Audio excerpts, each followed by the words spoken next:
سعودی عرب میں پاکستان پیپلز پارٹی ریاض ریجن کی جانب سے سانحہ کارساز کے حوالے سے تقریب کا اہتمام ہوا، جس میں جیالوں نے شہداء کو خراج عقیدت پیش کیا اور اس عزم کا اظہار کیا کہ وہ ہمیشہ پارٹی کے ساتھ منسلک رہ کر جمہوری اقدار کے فروغ کے لیے کوشاں رہیں گے۔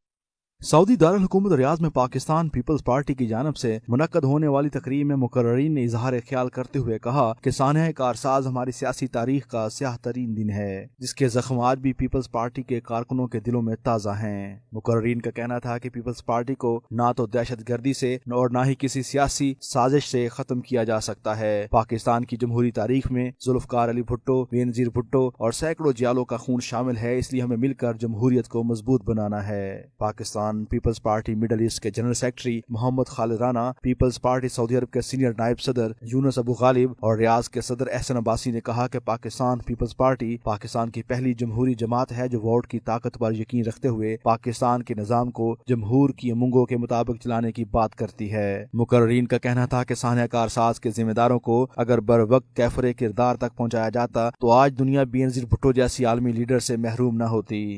انہیں پتا تھا کہ وہ کہاں جا رہی ہیں، انہیں پتا تھا کہ موت کے کنویں میں وہ جا رہی ہیں، موت کے منہ میں جا رہی ہیں، اور حملہ 18 اکتوبر ہونے کے بعد بھی وہ عورت وہاں سے، اس کی جرت اور مردانگی اور سلام، اس کو سلام ہے اس عورت کی جرت کو کہ وہ وہاں کھڑی رہی،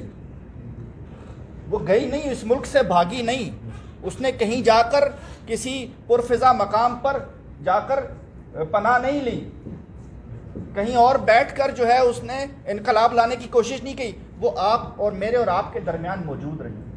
یہ پیپلز پارٹی کا کریڈٹ ہے۔ تقریب سے قاضی اسحاق میمن، وسیم ساجد، ریاض راٹھور، سردار رزاق، عدیل رانا، اجاز رحیم، صادق حسین برگوش اور دیگر شخصیات نے بھی خطاب کیا۔